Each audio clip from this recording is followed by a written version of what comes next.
Le Congo, référence de la SAP.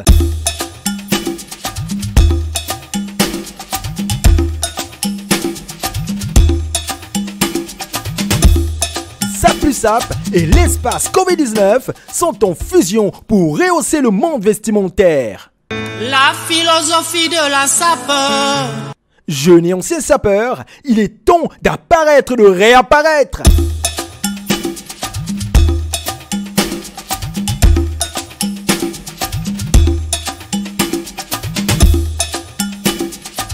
Du 4 juillet au 27 septembre, l'émission SAP plus SAP s'installe à l'espace Covid-19.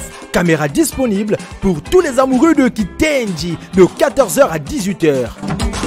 Couturiers, habilleurs, modélistes, coiffeurs et autres, un défilé de mode est prévu pour valoriser votre art. Qui veut devenir champion? Et oui, du 5 au 27 septembre, un concours de SAP est prévu pour immortaliser le moment. SAP plus SAP avec Paco Boy. Coup de tête.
Namabélé à Songolo. Bon, il n'y a que le diable rouge ici quoi. Le guide suprême de la SAP, les Songandila, les niveaux Zanda, les niveaux Zango, c'est bien moi le gourou.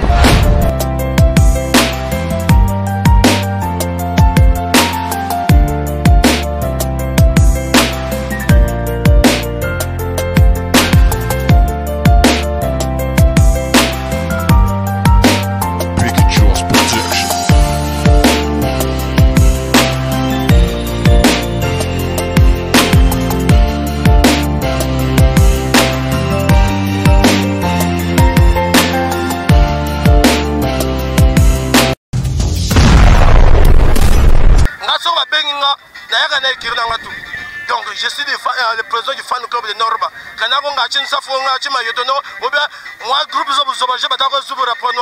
groupe et génération groupe. Donc j'ai fait la loi. Actuellement Norba, il est dans le Mikili. Moi je représente Norba ici à Pont-Noir. Donc on a un safo, on a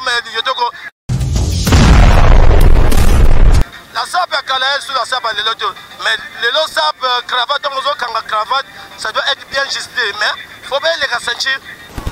Bon, cela n'a pas de ça, Oyo Balingi, Oyo, les gens n'ont pas cité.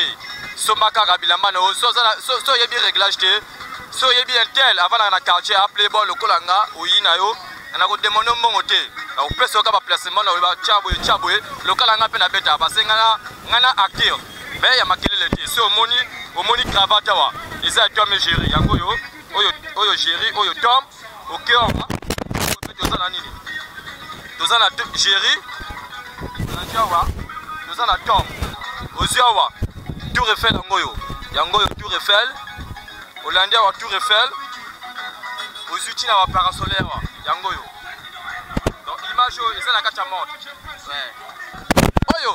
Oyo pona ko coiffer tous les ngaya ba oyo ba yebi ko lwa tate amoni caméra pas ko ba comme ça makelele yanga makelele te lwata wa Thomas habille-toi fais-toi beau, on est là, on est beau, on est bien habillé et nazo teka taille on a cravate et osuka awa donc arabisika ni si panja donc suka aga na sia mutolo quoi donc nde wana donc non juste quoi et ko dépasser te bonanga quoi et tant qu'on est silence de la SAP là pas tu vas dire on a kala on a mona banda SAP fond wana bana ça cravate en filango vous comprenez donc ponangai na gunangai cravate actuellement, il faut les ceinture. Pendant on porte Armani, sauf tricoté. Comprendre? Donc, pendant on porte Armani années 60, cravate fait yoga, moi tout mukumba. Voilà.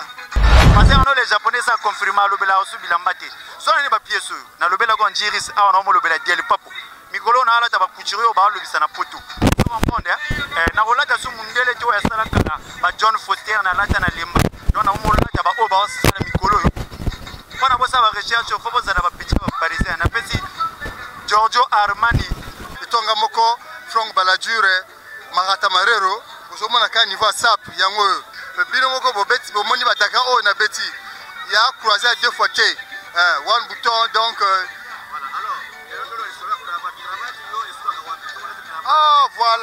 voilà makamba cravate oyo ngana publier ka yango bambala na mbala donc faut battre la sitanga pour que ba se référer mingi cravate et soukaka na nombril il va bokla mokumba kwa nombril ça peut pas dépasser donc soit hors sujet. Donc ça doit s'arrêter à le truc qu'on appelle l'ombril. Donc Mukumba quoi. Voilà.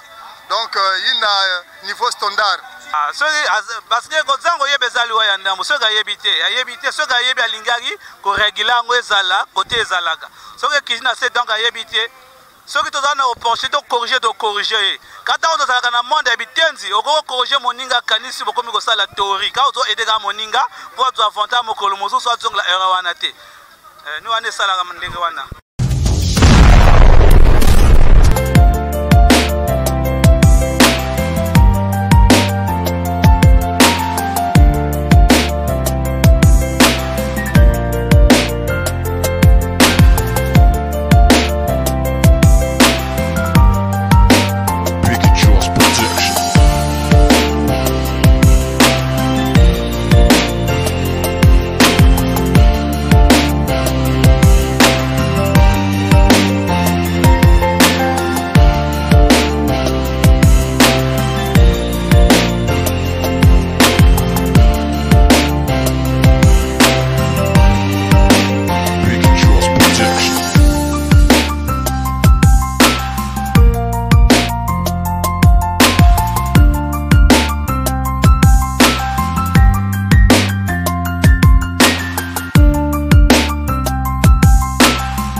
Ça dépend, il y a accoutrement. Donc il y a veste et zosuka avant ceinture. Bon, ce qui est dépassé aussi, il y a comme ma cambuya net oui, va ça la moi qui coule dans l'air yakala. Et là que le baquet, il y a ça coule. Donc moi cravate koko leka. Donc ça dépend, il y a accoutrement, il y a ça là. La fois passée, on a bimisaki drapeau, il y avait député pour honorer notre pays, le Congo. Maintenant là, na bimisi harmonie, il y a où va coloniser que biso. Ah, on a besoin de nanga lokola mopaka, bana mavula, bana braza, bana bars, ba Congo, ba yebi, ngana za leader na bango le vese magique, les médias mangeri ta toko de bandu mafumu ba kuyu. Dini bagay ba song la bamba. Donc awa na mboka oyo nakoloba mpe mingi te bango nyonso baza bandeko na nga nayi mpo na polémique te nayi tosakana mpo tokosa eloko oyo kazaba motu zaba valeur. On était à Kinshasa, j'allais dire Mbote Nabino. Si on était au Sénégal, j'allais dire Salam alaikum. Donc toujours, je suis au 3e bataillon de d'infanterie de la SAP.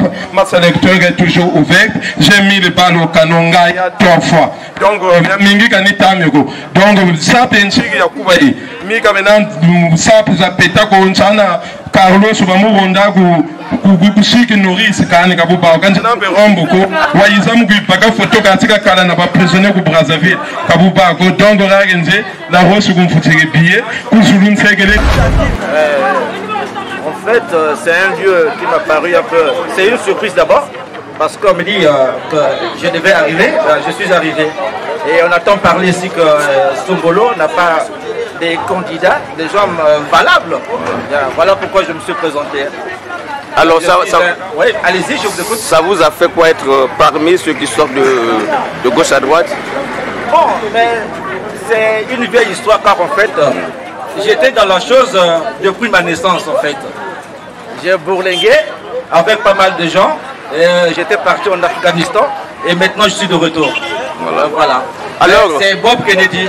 Bob Kennedy est habillé comment? Ben, mon habillement, vous savez, celui qui a de l'or n'a pas peur d'aller à la machine à tester. Mon or, il est là, devant vous. Hein? Vous voulez que je vous parle de ma chaussure en fait, car c'est une marque James. Marc James, vous connaissez bien. Donc, voilà. Bon, mais là je suis en Zara, hein, que ne sois pas surpris parce que moi ma veste c'est Zara, la chemise c'est Zara. Le reste, vous connaissez parce que vous, je vous connais très bien. Merci. Vous savez ce qui se passe actuellement. Merci. Voilà. La vie est plus belle en couleur. La SAP, une création congolaise. Un art vestimentaire, l'art de faire chanter les couleurs. Tout le monde s'habille, mais tout le monde ne sape pas. Ahmed Yala, le plus grand sapeur du monde, en crocodile et en python. Nous fourramba gaz na gaz.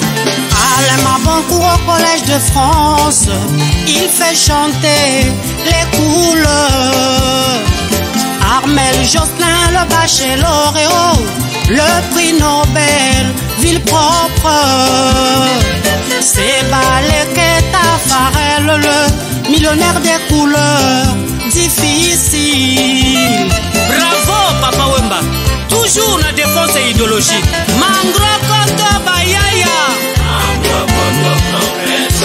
La SAP est un art vestimentaire, l'art de s'aimer au quotidien, en mettant les couleurs que quelquefois les hommes ont du mal à porter. Boulouata, Zabalouata, du Val au Cocha, Louata Watoma, Alain le tricheur, Gilles Darcel à quoi, diffuseur de gaieté. Norba de Paris, le roi de shopping, Capadola, général des forces armées vestimentaires. Penseur Silla, guide Parara, Lydia la Congolia, la reine mère, Doc Victor, Yakos de Perota, Didier Piakomeli de Moubiako, Armel Kinzonzi, Bako Boye, Marc Jamé Alain, Richard Alvaro. Tu es beau dans ses habits, Salvador et Assad. Tu es beau dans ses couleurs, Diobalaro le roi, achevé, inachevé, oh. Papi Vendôme Matenzeli, DJ Maïka, Luc de Gama. Tu es un playboy de qualité, oh. Missy Soldat et la patronat. Pas de photocopie ailleurs. Tu es le sauveur Yengo. Tu es vraiment l'unique à ton genre. Monsieur Flavien le professeur. Rode Savou, Florentin Savou. Tu es agréable à la vue. Jean-Franck Pérez. Élégant dans ses habits. Adida c'est Trésor Gando. Alluré dans tes jatons. Cornélie Malongi. Les villageois de Molokaye. Tu Tu es toujours bien coiffé. Bien rasé, bien parfumé. Nabaki fait à son monde. Fuma Bilele, l'homme à la barbe blanche. Gimas Nsumu Junior Métallique.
Parce que nous remercions parce que les caméramans étaient message la savane on valait on a vu la peau noire. En dehors ma kelele ma polémique non mais ngebe te tout langue na place en tant que grand caméraman, grand chroniqueur en na kati vu la peau noire. Vraiment merci à teni muga pesange quoi si question à tête il y a quel mangue posé mon le deuxième. Vous avez savoir que bilele quel mingi banzila quel fiette. Mais si me c'est passé qui muga vrai dessus parce que moi je crois que il est les questions se bandit la coin tous les jours. Mais comme ma fête il y a bien vendredi il y avait un confinement, moi avec basique avec Bilel me comme funda na inzo. Donc ma fête vendredi mais tu vois que Bilel na kutala na yava na visibilité fona ben vona na chroniqueur angolo comme Parkboy. Que ça la Bilel na tala na ba média bande tala que oui. Bilel na kena so bandit la coin donc vous bien comme caméraman nene Parkboy met tala na Bilel me basika. Donc nous sommes en tendance donc polémique à Bilel Bika depuis ni Bilel que zonza par boy voilà papa donc finisseur croisé na talaba mon frère parce que croisé pas que fungula avec mon la griffe à kati mais il y a un mec qui est à l'écran qui est à niveau à croiser il y a qui a moun mo ça minebe mon gars dessus na ça peut un minebe Bilel Bilel me kuma baka moun mesure faut avoir costume tenge la mine me kuma demander Munga tel ba sapeur kana veste gaya kana kutsotaka ana wa mineo bagay mal barré donc mais wa polémique kani soi-disant voilà non oui Parkboy Munga John Foster ya vernisé à Coco mon frère mais ni na meske na kutala papa hein voilà donc bisoto tika ba polémique Parkboy yo moko zo mona ba tendance bilamane zoloba mozala sapo c'est qui beau garçon contexte vraiment sapeur un beau garçon Nge sapeur à Gaillard a eu tout mal barré. Hein, face à face, Bangaya, tu dis que sapeur. Voilà. Ah, il y a peut-être une raison dans Nganganze, mais il y a qui là où il y a sapeur. C'est un fou de la sape, Nganganze. Hein, il y a un loi tabilé à la Chine, il y a gros marché. Moumouke trieur, c'est un courageux de la sape, Nganganze. Il y a un mesurement mettre ça à la place Vando. Il y a le côté dans la place, on est un basket, ça a un vrai pagaille. Mais c'est un gars qui a polémique les deuxième. Moi je sais que Nganganzambe, s'il y a 20 sapeurs dans la ville à Pont-Noir, il y a 3 sapeurs, mais il y a gravé dans la cerveau. Alvaro, Willy Waralik de Gama. Non, il ne peut pas contrôler Pont-Noir. Mais Nganganzambe, il est limité à Cam 4. Si il y a pas de micro awa, il y a des demandé à Nganganzambe à montré ça bien. Quoi, même dans mais moi, Alvaro, je suis populaire. Il a commencé Mbota, Matende, partout. On connaît Richard Alvaro. Mais Nganganzambe, ça peut être limité. Dans le quartier de Cam 4. Hein? Moutela, on a un enterrement dans la défense.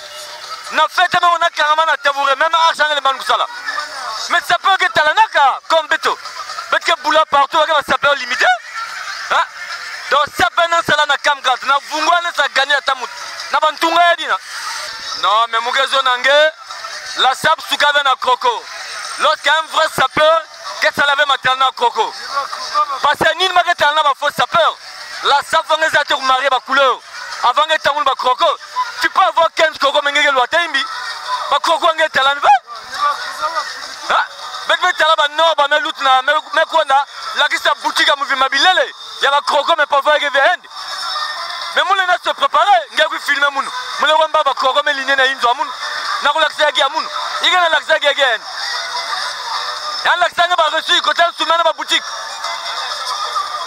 non ya ge ya nve ya bilela ni on a barana bandel mais chargé na image ah donc par boy Nganganzambe c'est un faux sapeur, moi je le dis, je le confirme. C'est un faux sapeur, il s'habille mal.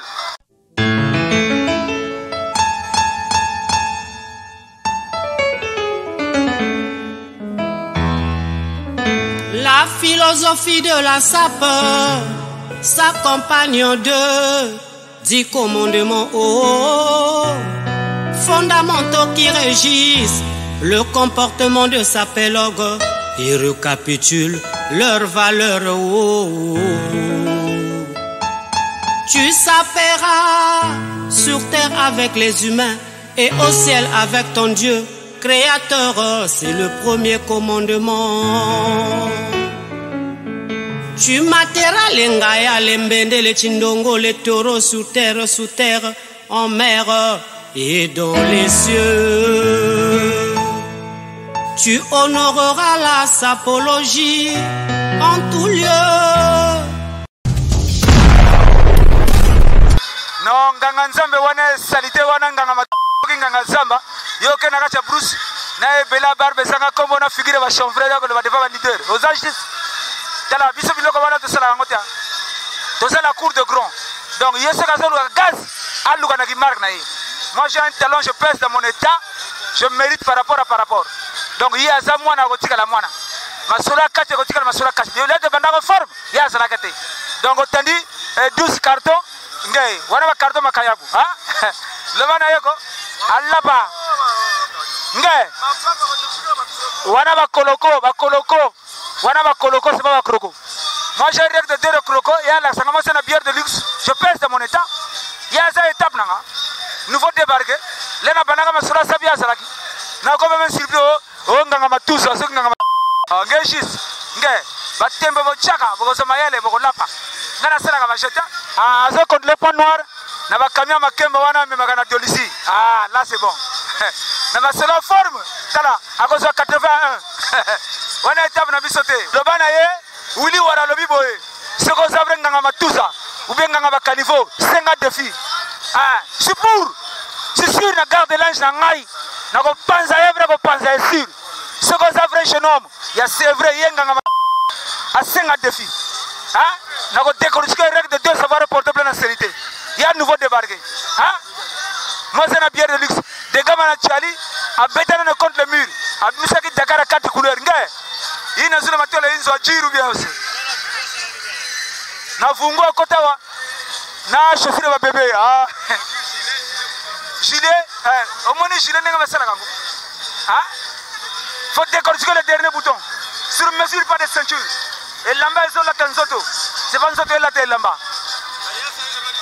ngai kugule le mwana ngai le mettre le bouton kekeka nanga mwana foyer kola faut ça l'école foyer kana place vanam côté ba leader basa ayoko na masolo akati biso sala ka bachete c'est quand zuma yele te akoso mayele na lobby na yo boye je peux pas marcher les mots na che bomba rouge monoko nanga chroniqueur dans mon état pas ko boy je pèse le bana nganga ngaba to lobby na bandi bitumba moi c'est sûr de moi abimisi moi makamba na yo no 12 cartons ngejis faut na prendre ça face à face le bana est chef à la sabaron c'est moi 3 lobby défi fara problème nganga nzambe ngana za papa na ya soki to tali bien na corriger mettre fona TV na yo la fois passée tu na ko silisa na Charlie na corrigé beaucoup de fois yo moko za témoin par boy donc on a aussi la polémique nango bozo le belanga lelo encore nganga nzambe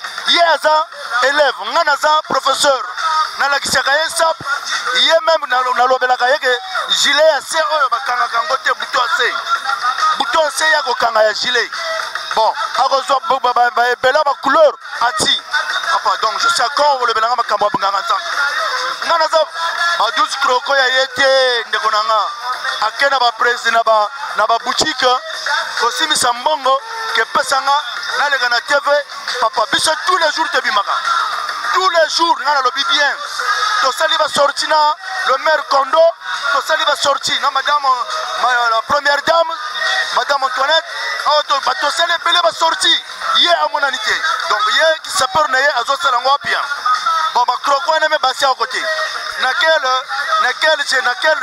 milieu papa to sala ga ba jona te ah ngana mona makamwana to kene na boutique aussi bisi caution aussi ba kroko ola kisana télévision yé aza mwana na lobela ga yo kenganga nzambe akoko metap na ngate parce que na corriger trop ngana za mettre na yi na makambo sap soit nouveau ba couleur oyo moko vraiment tango zo mona ba couleur na kata TV ozo panga ozo sentir que papa la règle de 3 otala kwa zebi tala nouveau ba couleur o ali 14 yazo bimiselo ba kroko ngana bimisele ali 14 oyo papa ko kroko koko ba kroko ali 14 donc na aya zate donc ngako lobela ngama kama nganga nzambe te nganga nzambe aza mwana nganga nzambe aza na se ngana la kisaka nganga nzambe ndenge nini bachaka ba couleur ndenge nini bakanga ba buto blazer donc lobela nganga nzambe te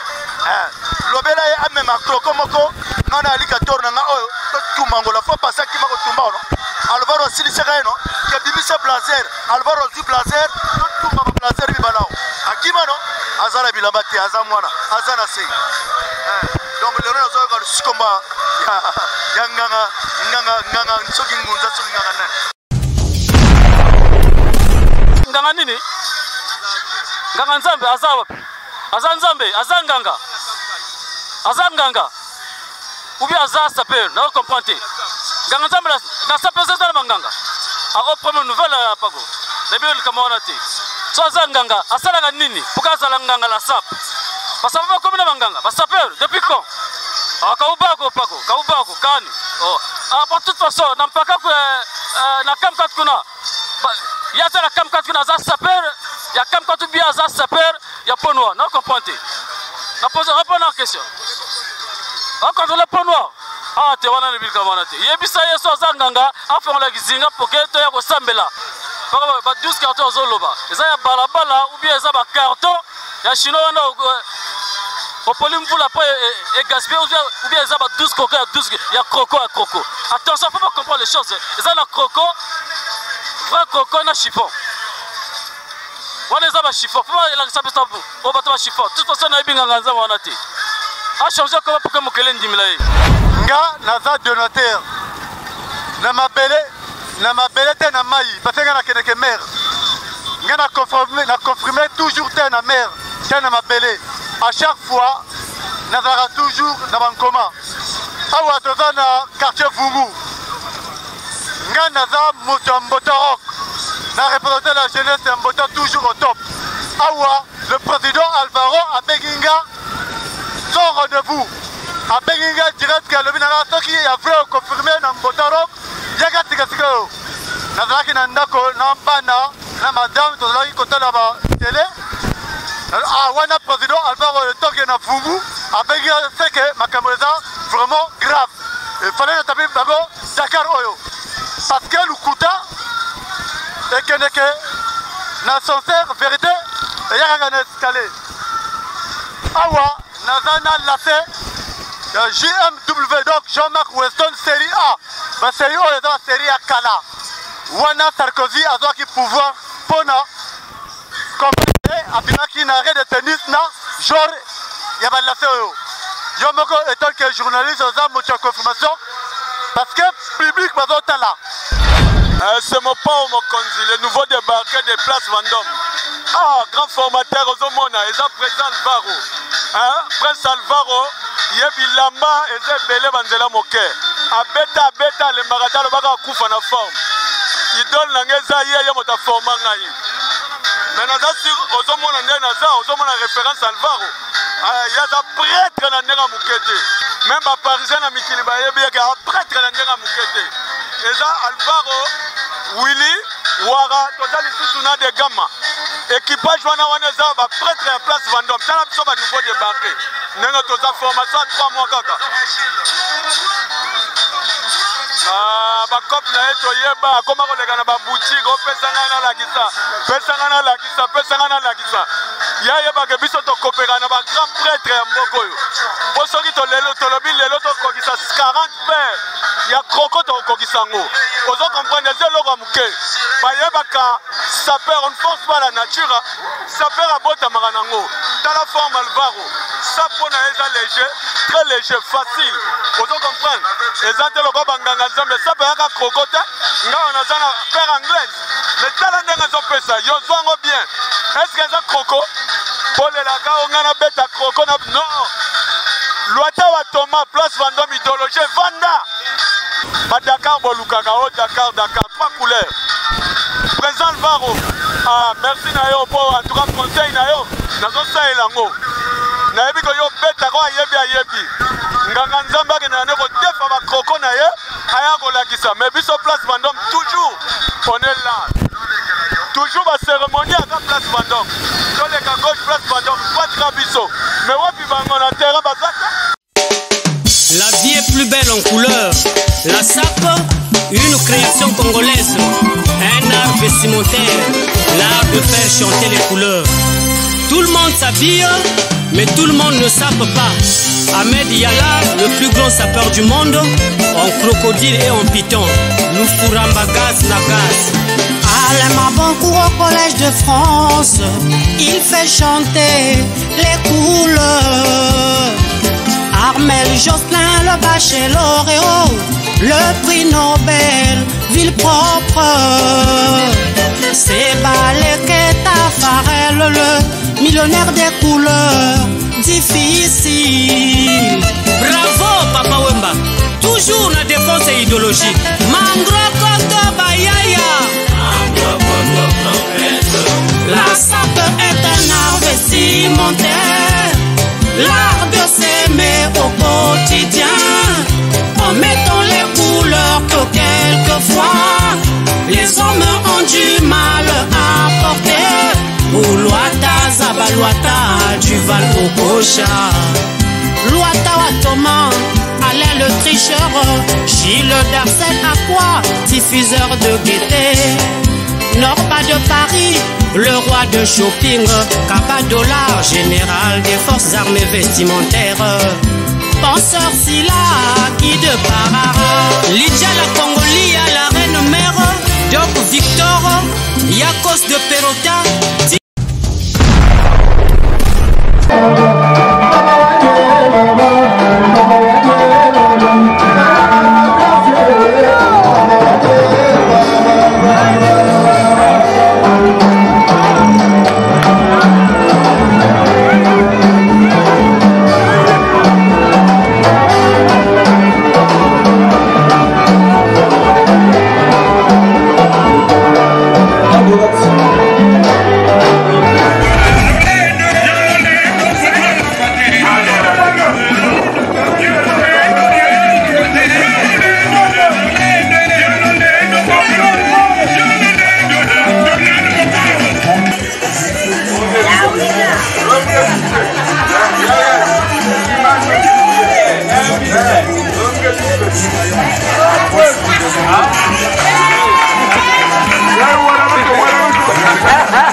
La philosophie de la sape s'accompagne de 10 commandements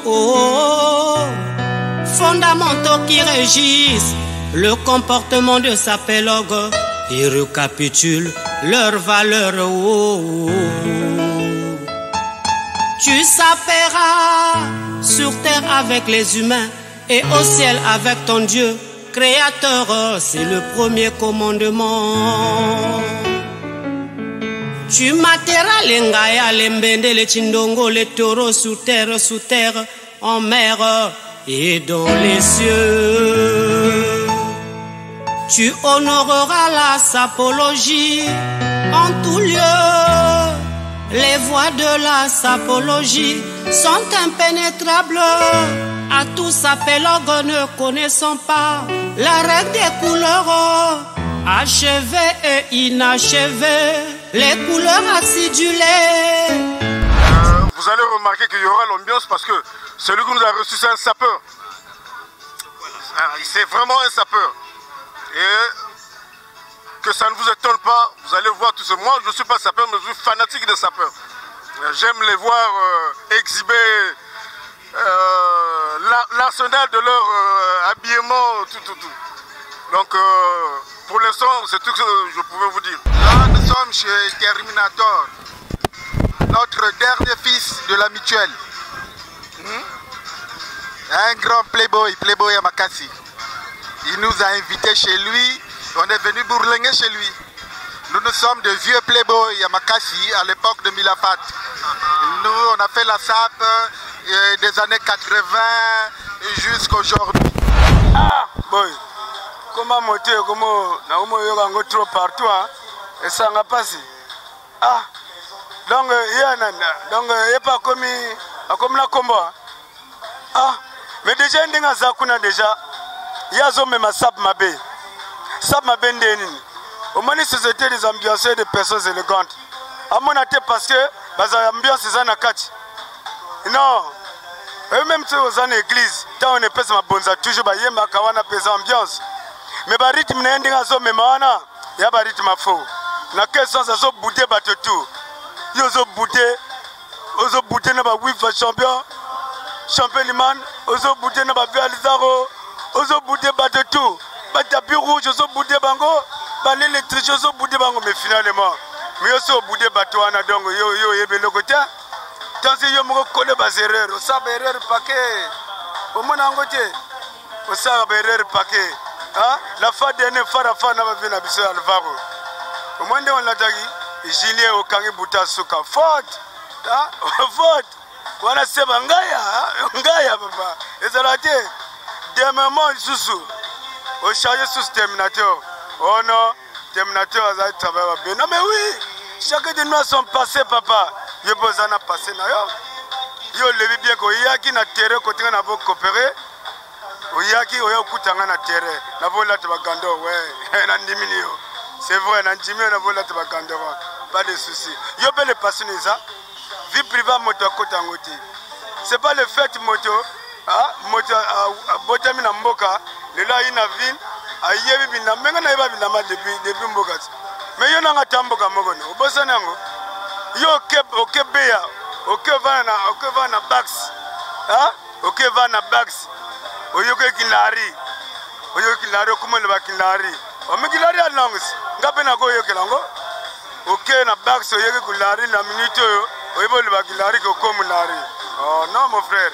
Ngano tab at El Moko. Obo on yango. Ngano tanto kutena. Yomo to na témoin. Tanto kutena na ngano to vo kutena ga.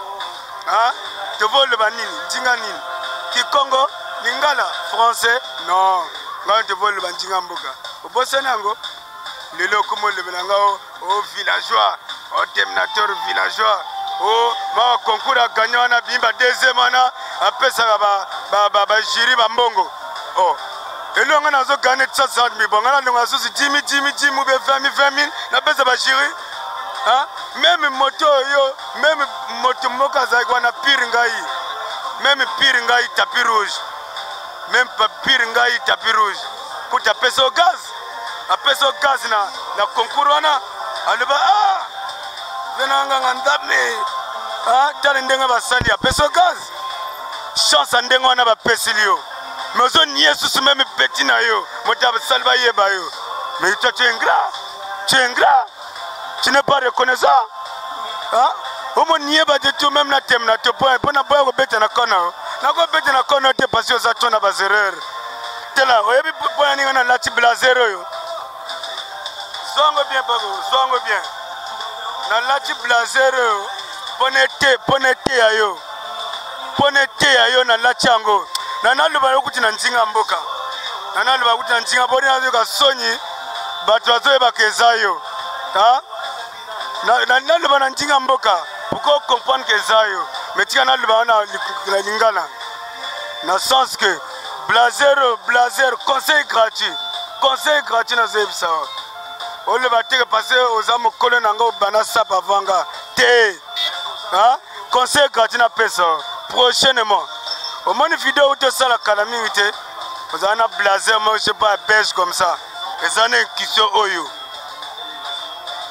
blazer tu es années qui sont mon frère nazo benga mon frère pour na droit de nation mo kolo nanga yi blazer tout ce que zo mona na qui sont ba chaka ngo pochette te conseil gratuit nazo pesa na a partir lelo mais yako tuna ngai o se gêner to banga so ita ko tuna nga hein est-ce moto ko la terminato blazer ne qui sont ngana ko tiango pochette mutachengaya yongaya ya chengaya ça se fait jamais blazer hein o tichire na kati oui mais jilo kangi buta suka chengaya c'est zéro tu nul.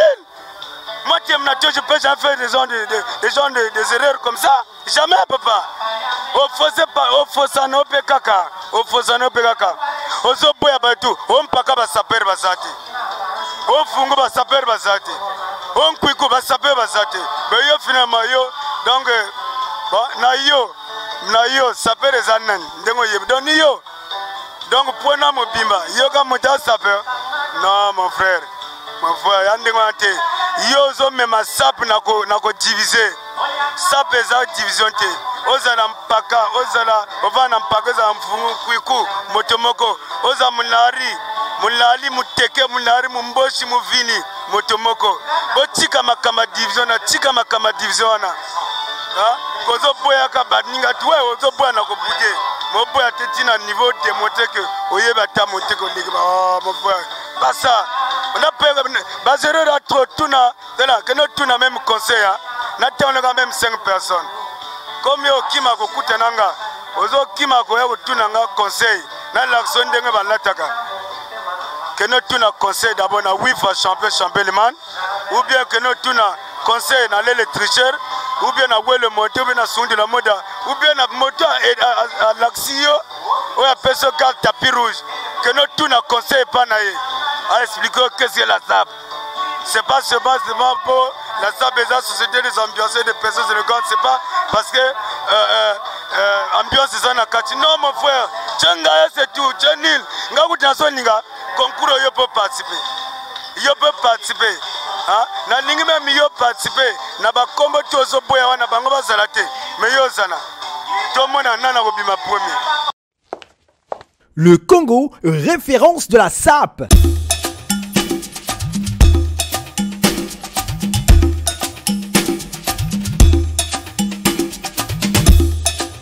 SAP et l'espace Covid-19 sont en fusion pour rehausser le monde vestimentaire. La philosophie de la SAP.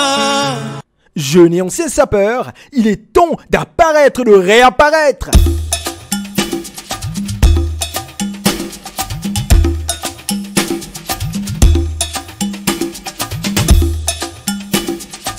Du 4 juillet au 27 septembre, l'émission SAP plus SAP s'installe à l'espace Covid-19. Caméra disponible pour tous les amoureux de Kitenji de 14h à 18h. Couturiers, habilleurs, modélistes, coiffeurs et autres, un défilé de mode est prévu pour valoriser votre art. Qui veut devenir champion? Et oui, du 5 au 27 septembre, un concours de SAP est prévu pour immortaliser le moment. SAP plus SAP avec Paco Boy. Coup de tête. Bien signé, Rocco Mantino.